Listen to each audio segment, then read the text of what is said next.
So my name is Moji, and thank you very much for having me to speak today. My name is Moji, I'm one of the consultant histopathologists, and I'm going to be talking today what our role is generally and why we're a hidden but vital member of the MDT.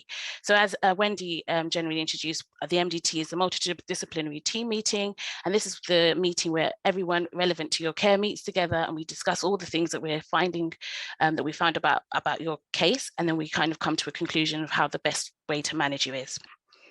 So next slide, please. So today I'm just going to outline and introduce what histopathology actually is. So who are we? What actually goes into a histopathology report and how we get there, and how this links with MDT and the patient care. So why we do it. Next slide, please. So this is from the Royal College of Pathologists, and it's just telling everybody what histopathology is. So histopathology is the study of cells, and that's in the form of either tissue or in the form of when it's in fluids.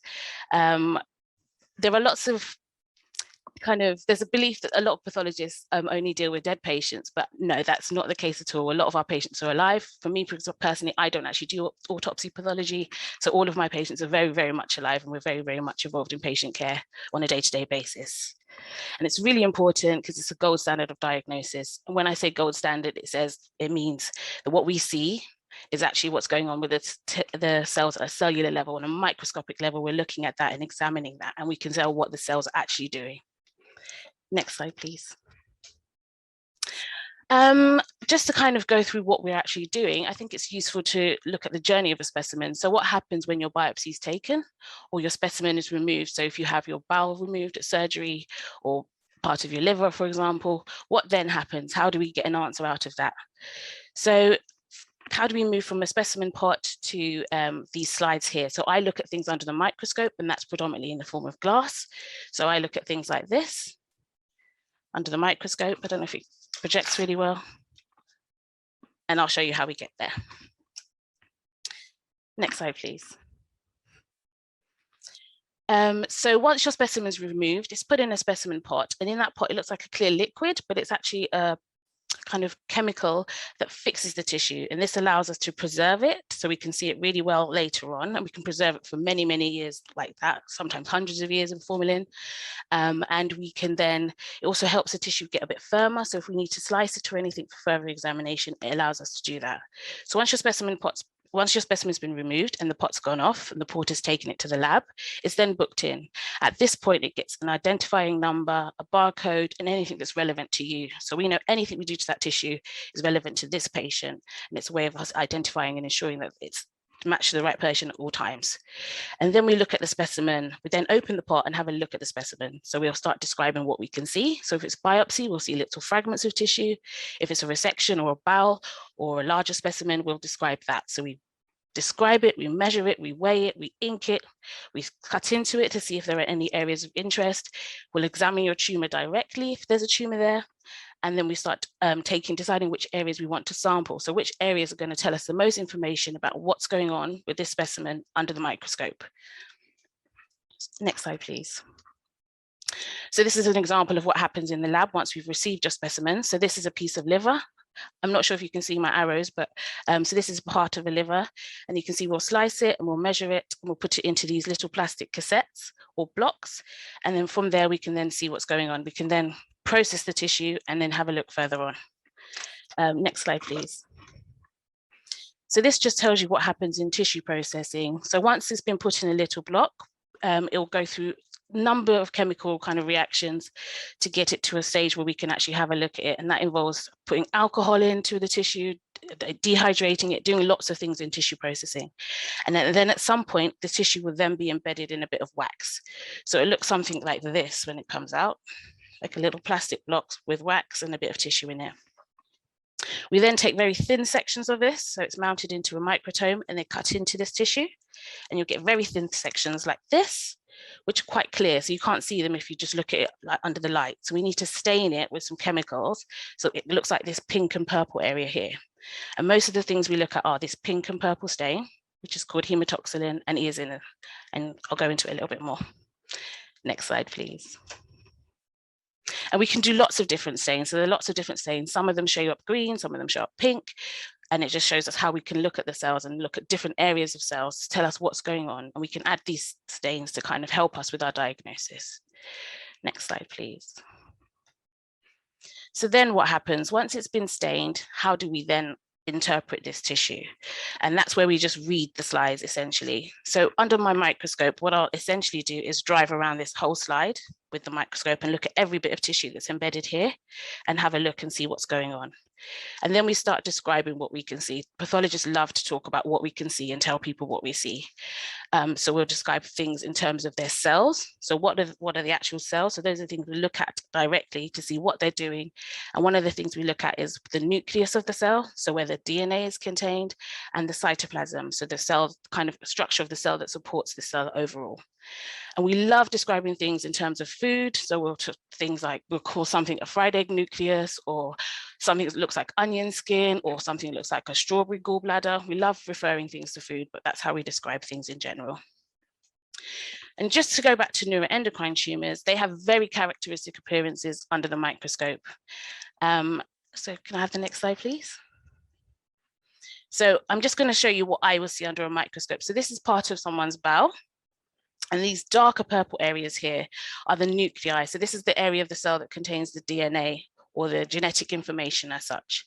And then the paler pink areas or clear areas are what we call the cytoplasm, so the general structure of this cell. And this is a kind of zoomed in version of that. So you'll see these nuclei here, and then the pinker areas are the cytoplasm. When you're looking at, one thing we look at a lot under the microscope is the nuclei. What are they doing? Because we know cancers tend to have abnormal nuclear features. This is a completely normal cell. These are all normal cells. And you can see here, when we look at the nuclei, they're dark and they're purple. And the chromatin within it, so that how the DNA is actually distributed in that nucleus, is nice and evenly spread, and it looks quite even. Nothing's concerning there at all. And then these little small dots that you'll see around are the nucleus, and that's just another way of how the kind of DNA condenses in these cells. And this is completely normal. So these are normal cells that you should see. Can I have the next slide, please? Whereas in a neuroendocrine tumor, the DNA, or the way that the genetic information is held in these cells, looks very characteristic. So it has this very kind of stippled appearance, or salt and pepper. And we call it salt and pepper chromatin. So it looks like, literally like salt and pepper to us. And that's how we describe the nuclear features within this. So it looks very dot-like and not as nice and smooth and even as the other cells that we've seen in other places. Another feature they have are these granules within the cells, because neuroendocrine cells usually secrete things, they secrete chemicals. That's why sometimes people can come in with symptoms related to hormone excess, because they actually do secrete these things. And that's why sometimes people do blood tests to have a look at if you've got higher levels of these chemicals in your blood, because it can indicate that this tumor is secreting these chemicals as well. Can I have the next slide, please? Sorry, it's a little bit blurry, but I don't know if you can just see the kind of hint of the pink granules that are within these cells. So this can be released, and that's why you can have what we call functional tumors. So they release the hormone. Next slide, please. And then one of the major things I do under the microscope is have a look at the tumor. And then I need to see, once I know that I've seen a tumor, I need to assess what the tumor is actually doing. So how far is it spreading? What does it look like? Where is it invading? Has it got signs of spread anywhere? And we do this by the PTNM staging. So P stands for pathological, so what we're seeing under the microscope, because there's other ways of staging tumors or lesions as well. So the T stage is, what is the tumor doing? So is it, how big is it? Where is it going? And in a lot of neuroendocrine tumors arise from the bowel. So the kind of tracts, from how you eat food and how it gets produced until you produce stool. And the tract, the bowel, or the GI tract, is essentially a long tube, like a hollow tube, that's got a muscle layer, and it kind of extends from your mouth down to your bottom.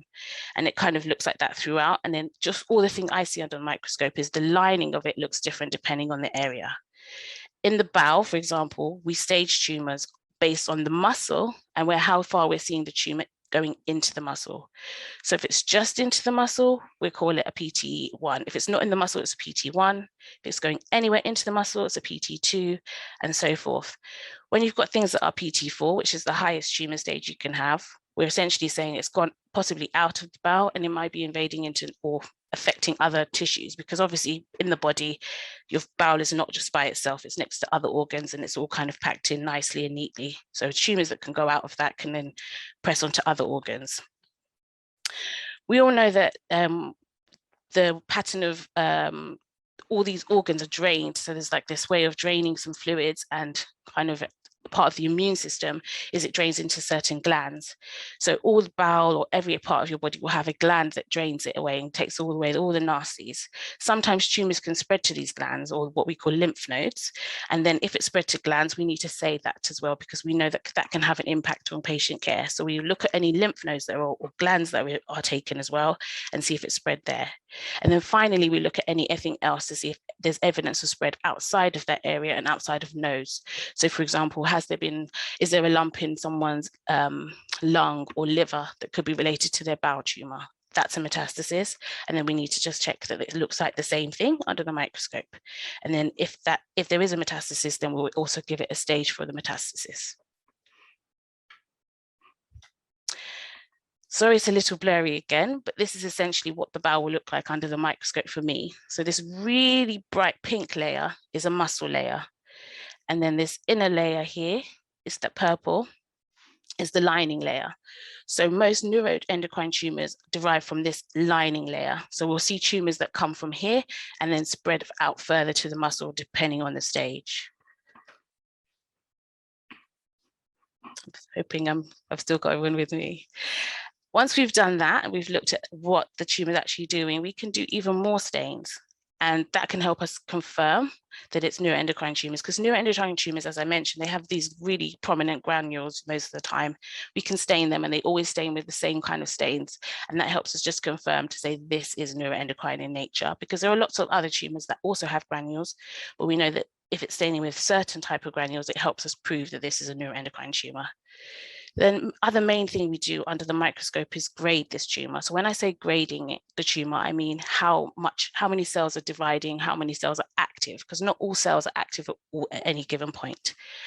And then if we're seeing cells that are more active, or we're seeing evidence that they may be about to be active, then that will increase the grade, because it tells everybody these cells are more, they're dividing at a higher rate than you would something that's grade 1 as opposed to grade 3. So grade 3 is the highest, or grade 3 is highest in terms of tumors before it becomes something that we would call something more aggressive.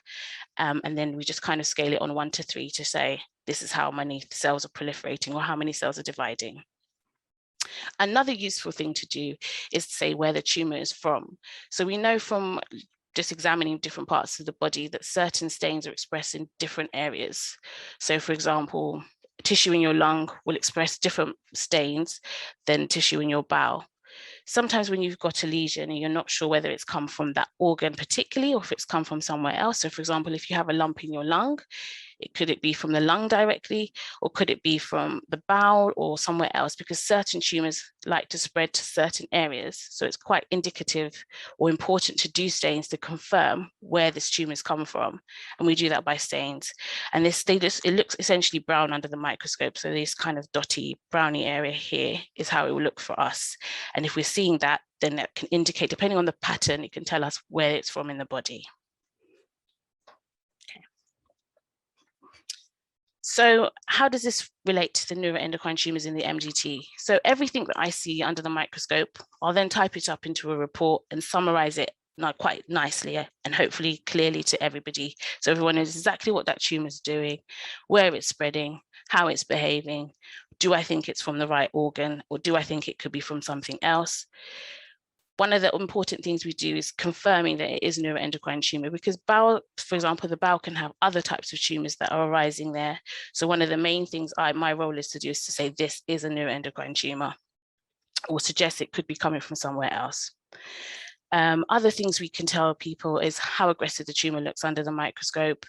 And one of the most important things we do if you're having something removed at surgery is say whether we think it's completely out under the microscope, because there's some things, especially neuroendocrine tumors, they can be sometimes cause these kind of very small foci or small areas that can form small lumps and bumps that we can see throughout the bowel that you might not notice when you're looking at the tumor or you've removed it surgically, but under the microscope, we can then see whether this tumor is completely out. So anywhere the surgeon's made a cut, is there any evidence of tumor there? That's one of the main things we do.